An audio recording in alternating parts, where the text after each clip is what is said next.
Petit déjeuner, collation, déjeuner, collation, collation, dîner. Franchement, je n'y pense plus du tout. Je mange énormément, beaucoup les choses bien grasses. C'est là où par contre il va vraiment falloir que je me calme. Certains week-ends de même reprendre par exemple 500 grammes. Je vais être honnête avec vous, je pensais que je perdrais peut-être un peu plus.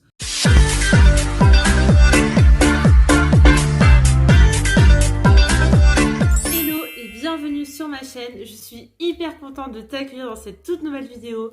Ça fait hyper longtemps que j'ai pas été dans ce décor, donc je suis excitée. Aujourd'hui, on va parler de mes 8 mois post-op. Voilà, ça fait maintenant 8 mois que je me suis fait opérer. Je me suis fait opérer le 20 janvier. Je te remettrai toute ma série de vidéos sur le sujet dans la barre d'infos. Dans ma toute première vidéo, tu pourras vraiment retrouver toutes mes motivations qui m'ont poussée à me faire opérer. J'ai aussi fait les 1 mois post-op, les 4 mois post-op, une journée dans mon assiette que je t'ai postée la semaine dernière. Et aujourd'hui, on va parler vraiment de mon bilan 8 mois après l'opération. Alors sincèrement, j'ai l'impression que c'était il y a une éternité cette opération et en même temps pas tant que ça, c'est incroyable. Je vais vraiment commencer par la toute première question que j'ai reçue. Comment te sens-tu? Alors tout simplement, je me sens très très bien. Je dois avouer que la fin d'année, donc je dirais vers mai-juin, ça a été un peu difficile. Je me sentais quand même très fatiguée, mais je pense que voilà, j'avais un peu le contre-coup de l'année, tout simplement, de septembre à juin, parce que voilà, je travaille, donc comme tout le monde, au moment où les vacances vont bientôt arriver, j'ai vraiment ressenti ce besoin de repos et de couper le cycle infernal du boulot dodo. Et aussi, donc, je me suis mariée, ce qui a quand même engendré pas mal de soirées à préparer, donc forcément à pas trop se reposer. Et donc là, j'avoue que les vacances m'ont vraiment fait un bien fou. J'ai eu 3 semaines pour vraiment me reposer, aller me promener tranquillement, etc. Et là, je me sens en pleine forme. Tout ça pour vous dire que vraiment, je dirais que les 6 premiers mois, j'ai vraiment ressenti quand même une grande fatigue, faut être honnête. À la fin des journées de travail, ou même quand j'avais des choses un peu particulières, où voilà, je devais rester debout toute la journée, etc. Vraiment, j'étais quand même très fatiguée. Ça y est, je sens que j'ai un peu plus d'endurance. Et même si j'enchaîne une journée de travail avec un peu une soirée derrière et tout, ça va, je tiens. J'ai pas encore retrouvé 100% de mes capacités, mais je sens vraiment que là, il y a un gros mieux. Donc, merci aux vacances, mais je pense merci déjà aux 6 mois qui sont passés. Là, je me sens quand même beaucoup mieux.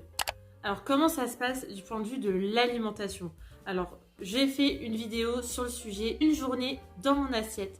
Tu as tout le détail, mais je vais te le mettre là. Grosso modo, je fais 6 repas dans la journée. Petit déjeuner, collation, déjeuner, collation, collation, dîner. Et ça, c'est presque tous les jours. Les seules fois où j'ai un petit peu de mal à suivre vraiment ce schéma, c'est par exemple quand on a un repas de famille toute la journée ou vraiment quand il y a des imprévus comme ça. Mais sinon, vraiment dans la vie de tous les jours, quand je vais travailler ou si je suis chez moi ou même si je suis en vacances, etc., vraiment, je respecte ce schéma et je pense que ça aide aussi à ce que je me sente autant en forme. Je m'écoute, c'est-à-dire que je sais à peu près la quantité que je suis censée manger, mais je pense que ça y est, je suis complètement à l'aise avec mon estomac et sincèrement, je pense qu'il a fallu peut-être 4 mois au moins, mais vraiment, je pense, c'est vraiment les 6 mois, j'ai vu un avant-après, où en fait, j'ai complètement presque oublié en fait que je me suis fait opérer, c'est pas du tout dans mon présent, enfin sincèrement, j'y pense jamais. Tout simplement parce que je vis ma vie en fait. Juste je me lève le matin, je prends mon petit déj, je prends une petite collation vers 10h, le midi je déjeune, quand j'ai plus faim je finis pas mon assiette. En fait j'ai pris une nouvelle façon de manger, c'est des nouvelles habitudes, mais maintenant elles sont tellement ancrées parce que voilà, au bout de 8 mois quand même c'est assez long. Donc franchement je n'y pense plus du tout. Alors certes aujourd'hui je fais quand même attention, donc j'essaye quand même de faire des meilleurs choix en termes de qualité nutritionnelle. Donc voilà, ma priorité aujourd'hui, c'est vraiment d'essayer d'être en bonne santé, donc de manger les bons nutriments. Je fais extrêmement attention à toujours avoir mon quota de protéines, légumes, féculents, lipides. Voilà, c'est hyper important. J'essaie vraiment de respecter ça à la lettre. Et vraiment, la qualité nutritionnelle, c'est ma priorité. Là où avant, peut-être que la quantité était plus importante. J'ai soif. On peut continuer. Au point de vue du sport. Alors, au point de vue du sport, je vais être complètement honnête avec vous. Jusqu'à mes 4 mois post-op, je n'ai pas fait de sport. Du tout. Je me suis vraiment concentrée sur la marche. Donc essayer d'aller marcher, essayer de me bouger au quotidien. Parce que tout simplement, je ne ressentais vraiment pas l'énergie d'en faire plus. Petit à petit, depuis juin, donc on va dire à partir du 6e mois post-opératoire, comme j'ai senti que je recommençais à avoir un petit peu plus d'énergie, je me suis réinscrite à la salle. Et donc là, j'ai fait des séances plutôt cardio parce que voilà, j'ai essayé de faire des mouvements et je voyais les étoiles. Dès que j'essayais des mouvements vraiment de fitness, je voyais les étoiles et donc j'avais un peu peur. Donc j'y suis vraiment allée très tranquillement. Depuis juillet, je me suis acheté un super vélo d'appartement. Franchement, j'ai eu une opportunité en or. Regardez le Bon Coin, vraiment, c'est votre meilleur ami. Et donc là, je dirais que voilà, tout ce qui était juillet, août, j'en ai fait à peu près 2-3 fois par semaine. Cool, vraiment très très cool, donc un cycle très modéré. Mais déjà, ça m'a aidé à petit me remettre au sport.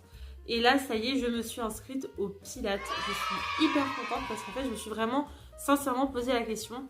Ça y est, je me sens en meilleure forme. J'ai vraiment envie de rattaquer du vrai sport. Sauf que je sais que mon corps n'est pas complètement remis.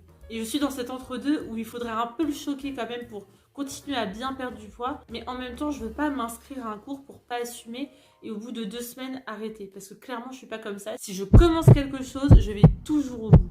Capricorne, ascendant cancer. Donc c'est pour ça que j'ai fait le choix du Pilates. J'ai beaucoup hésité, mais en fait j'en ai déjà fait quand j'étais à la fac. Et j'avais adoré vraiment, c'était vraiment voilà, travailler tout ce qui est muscles profonds. Et je me dis que c'est quand même un sport qui est en douceur. On va pas faire des burpees ou des choses vraiment qui sont agressive, attention, hein, warning. Je dis ça mais un peu par provocation, mais voilà, je pense que vous avez compris.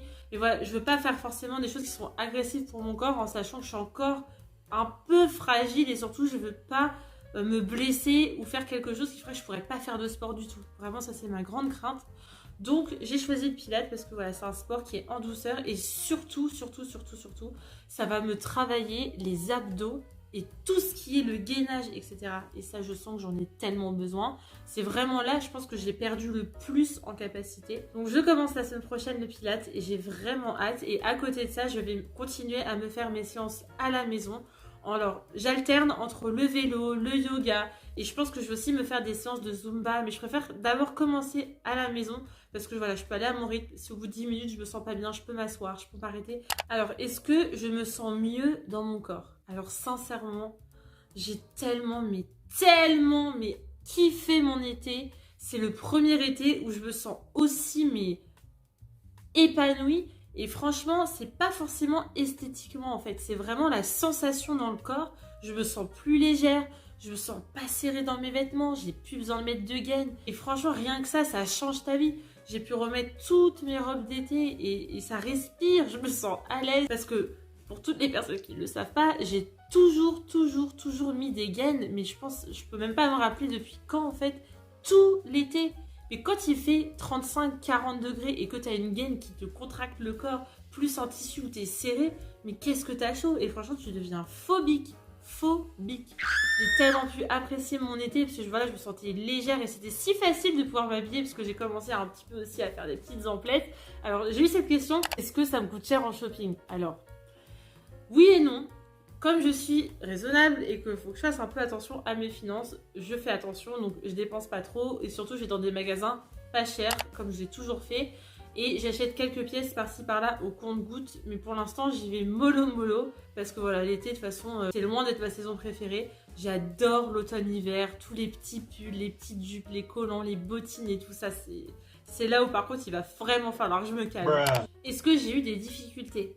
Alors oui, j'ai eu quelques difficultés, surtout je pense liées à la chaleur, parce que comme j'ai pu le dire dans ma précédente vidéo, je bois beaucoup moins qu'avant. Je suis déshydratée de naissance, sincèrement je suis déshydratée de naissance.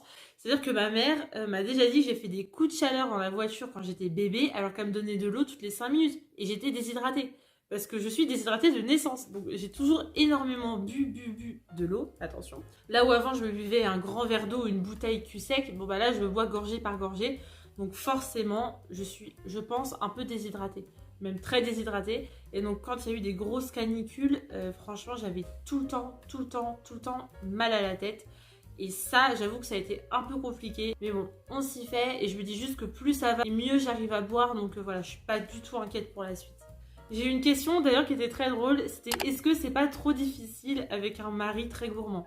Alors si tu as vu mes vlogs, tu peux savoir que mon mari mange énormément, il est sportif et donc du coup il a un appétit qui est très poussé. Bon, je sais pas si tous les sportifs sont comme ça, mais voilà, lui il mange quand même beaucoup et très gourmand, donc c'est vrai qu'il aime beaucoup les choses bien grasses, bien sucrées, etc. Alors comment je fais? Alors tout simplement, j'impose mes repas ou alors on mange pas la même chose. Parce que je sais que la difficulté, ça peut être qu'on n'habite pas tout seul. Bon, si on est chez ses parents, ça peut être très compliqué. Moi, je trouve que c'est d'autant plus compliqué quand on vit chez ses parents de suivre un régime alimentaire particulier. Mais si vous habitez seul ou alors avec un conjoint, des enfants, etc., bah, malheureusement, j'ai envie de dire, la seule solution, c'est de toute façon toujours garder votre focus. Comme je vous ai dit, pour moi aujourd'hui, la priorité, c'est vraiment la qualité nutritionnelle. Et donc, je fais tous mes repas par rapport à ça. J'ai besoin de ma viande et de mon poisson à chaque repas, donc je le fais. Et lui, il suit. Donc quand je prépare mes repas, soit j'en fais plus et du coup, bah voilà, il peut aussi servir une belle assiette. Là où moi, je vais manger très peu, mais on mange la même chose. Soit je sais que de toute façon, lui, ça lui plaira pas. Donc lui, il va manger autre chose, peut-être de plus lourd, mais voilà. Mais ça me donne pas forcément envie. Parce que là où avant, je pouvais avoir un plaisir à manger une belle assiette de pâtes, etc., bah là, en fait, je dis pas que j'ai pas le plaisir parce que quand je mange des pâtes bien assaisonnées avec une bonne sauce, c'est super bon. Mais mon plaisir, voilà, ça va être juste de manger une petite poignée de pâtes. Et j'avoue que j'avais un petit peu peur parce qu'on m'avait dit parfois qu'à partir des 6 mois post-opératoire, on pouvait vraiment se mettre à avoir un gros appétit, etc. J'ai vraiment le même appétit qu'à 4 mois post-op, je dirais. C'est juste que je suis plus à l'aise, donc parce que tout simplement, je connais mieux mon corps, je sais mieux l'écouter, l'entendre, et surtout, je suis beaucoup moins mal à l'aise à ne pas finir une assiette, etc. Alors qu'avant, ça aurait été impossible pour moi. Mais maintenant, je sais m'écouter parce que de toute façon, je ne veux pas me retrouver dans une situation où je mange la bouchée trop et où je me mets à cracher pendant 1 heure après les repas. Donc, je m'écoute et je pense que c'est la meilleure des règles, c'est de s'écouter. De toute façon, je suis toujours suivie par la diététicienne et le chirurgien. Donc, je suis pas dans la nature et c'est hyper important si vraiment un jour vous décidez de passer le cap de l'opération. C'est pas miracle, c'est pas magique. Ça m'est arrivé parfois à certains week-ends de même reprendre par exemple 500 grammes et c'est là où je me suis rendu compte que mon corps n'avait absolument pas changé. C'est-à-dire que si je fais pas attention, instantanément je vais reprendre du poids. Donc c'est là où c'est hyper important de respecter. C'est un engagement que j'ai pris à vie, de respecter mon équilibre alimentaire comme je le faisais avant parce que mon corps sera toujours obèse. Il faut comprendre que l'obésité c'est une maladie, c'est-à-dire que c'est ton corps qui prend aussi du poids de façon astronomique au moindre écart. C'est comme ça parce que ton corps toute sa vie va se rappeler que tu as fait ce poids-là et il va tout faire toute sa vie pour te ramener à ce poids-là. Et ça, je l'ai vraiment bien retenu et bien compris. Donc c'est pour ça qu'il faut faire hyper attention. Et si en fait tu n'acceptes pas ça, que ton corps n'est pas comme les autres, t'es pas juste une personne qui fait un régime et ça y est, t'es tranquille. C'est pas ça. Toute ta vie, il faudra faire attention. Et ça, je l'ai compris, je l'ai testé et bien compris. Et donc, c'est à moi, en fait, de prendre cet engagement à vie, de faire attention à ce que je mange. Et donc, c'est pour ça que j'essaye vraiment de faire des recettes gourmandes où vraiment je prends énormément de plaisir à manger. De toute façon, je vous prépare une vidéo meal prep qui va bientôt arriver. Parce que pour moi, le plus important, c'est vraiment de prendre mon pied quand je mange. Donc, vraiment de manger des bons petits plats, de vraiment me régaler tout en respectant justement tout ce qui est macronutriments qui sont aujourd'hui vraiment ma priorité. Alors pour répondre, je pense, à la question qui vous intéresse le plus, combien de poids j'ai perdu? Alors aujourd'hui, je suis à moins 39 kilos. Ouais, je sais, c'est énorme. Je vais être honnête avec vous, je pensais que je perdrais peut-être un peu plus. Mais c'est tout simplement parce que depuis quelques mois, en fait, mon poids, c'est vraiment par palier. Pourtant, je ne m'écarte pas du tout de mon alimentation. Et comme je vous ai dit, j'essaie vraiment de bouger un maximum. Et vraiment, je perds, on va dire, 3-4 kilos. Et après, je fais un plateau pendant un mois. Puis je repère 3-4 kilos. Et je refais un plateau pendant un mois. Donc, ce que je retiens, c'est qu'il faut ne jamais rien lâcher. L'opération, c'est pas magique. C'est un petit coup de pouce. Mais tout le travail vient de soi. Et là où avant, j'aurais dit que l'opération c'est la facilité, forcément c'est de la facilité dans le sens où jamais de ma vie j'aurais perdu du poids si j'avais juste fait un rééquilibrage alimentaire parce que ça n'aurait strictement rien changé à mes habitudes, mais c'est vraiment le fait de manger beaucoup moins qui m'aide à perdre du poids. Et comme je continue à être active et à faire très attention à la qualité nutritionnelle, mes prises de sang sont nickel et je continue à perdre du poids parce que j'essaye vraiment de manger suffisamment et c'est ça la clé. Il faut surtout pas se priver et il faut surtout pas rentrer dans un régime drastique. C'est tout l'inverse de ce que l'opération vous demande de faire. Je vais te mettre un petit avant-après. Attention, quand je mets cette photo du avant, c'est pas du tout pour me body shamer parce que voilà, je me sentais très bien dans ce poids-là aussi. Vraiment, ma motivation, ça a toujours été la santé, c'est vraiment ma priorité. Mais je pense que c'est aussi grâce aux photos qu'on arrive à se rendre compte du chemin parcouru parce que quand je me regarde dans la glace, je vous le dis sincèrement, j'ai pas l'impression d'avoir beaucoup perdu. Je le vois au niveau du visage et je vois que je suis moins serrée dans les vêtements, mais pour moi, je suis toujours voilà, une fille ronde avec des formes. Je veux dire, quelqu'un qui me connaît pas pourrait me dire, bah, il faudrait que tu fasses attention, hein, alors qu'il sait pas que j'ai presque de perdre 40 kilos. Donc vraiment, c'est pas pour ça que je le fais, mais c'est vrai que quand je vois les photos, ça permet vraiment voilà, d'avoir une petite alerte quand même sur tout ce qui vient de se passer ces derniers mois. On continue le chemin, on continue les efforts. En tout cas, merci de me suivre, merci de m'encourager. N'hésitez pas à mettre un commentaire en me disant voilà un peu ce que vous faites dans la vie, si vous avez envie de perdre du poids, d'en prendre, de stabiliser, ou si vous êtes là juste par curiosité. Vraiment voilà, j'échange avec vous, j'essaie toujours de répondre à un maximum de commentaires parce que voilà, le but aussi de mon message, c'est de pouvoir partager et échanger. Donc n'hésite pas à liker, à t'abonner à mon contenu, ça me permet vraiment de m'encourager à continuer dans cette voie. Et on se retrouve bientôt pour une prochaine vidéo. Bisous!